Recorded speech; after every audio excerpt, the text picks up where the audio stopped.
ঈদের দিনের সুন্নাত আমলগুলা কি কি? ঈদের নামাজের জন্য মাইকে ডাকা যাবে কি? ঈদের নামাজের জন্য মাইকে ডাকা বিদাত, হারাম। রোজা ঈদে খেয়ে বের হবে, আর কুরবানির ঈদে না খেয়ে বের হবে, এসে খাবে।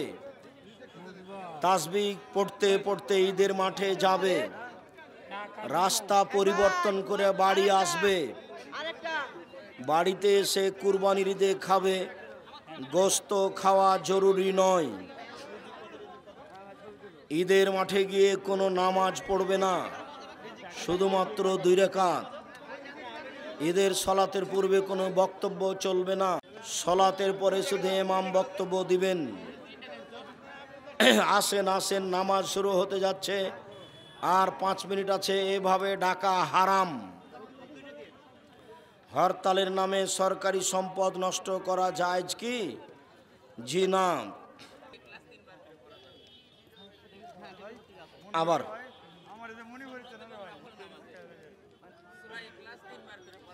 সুন্নাত এবং নফল নামাজে সূরা ইখলাস 3 বার 4 বার পড়া যাবে কিনা? 1000 বার পড়েন।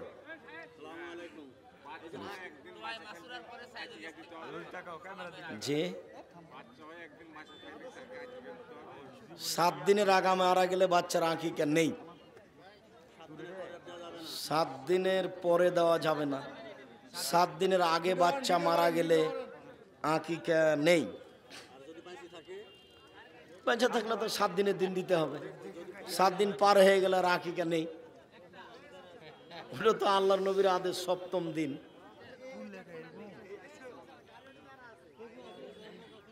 পত্রিকা যেন এখানে না থাকে, কেউ খালি যাবেন না, পত্রিকা সবাই নিয়ে যাবেন। পত্রিকার ব্যাপারে আমার কত শ্রম, এটা আমি জাতিকে বুঝাতে পারছি না।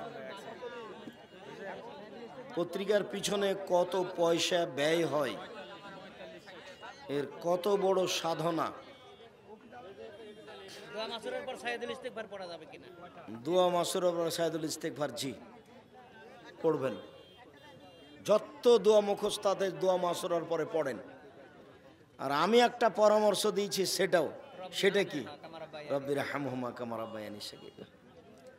আমি অতীতে শয়তানের ধোঁকায় পড়ে পাপ কাজে জড়িত ছিলাম।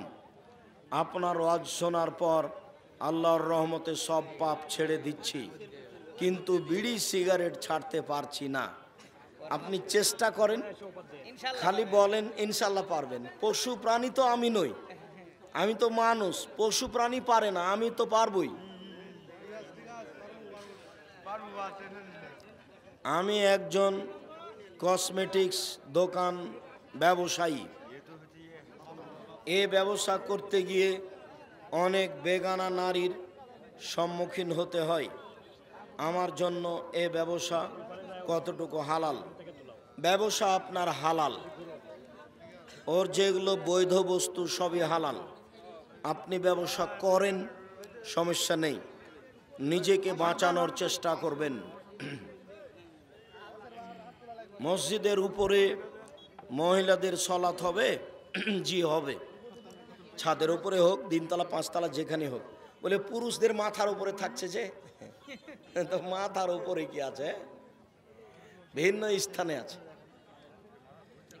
এই জিজ্ঞাসাটা হবে যে ইমামের আগে চলে গেলে হবে নাকি? উপর তলা দিয়ে যদি ইমামের আগে চলে যায় তাহলে হবে না।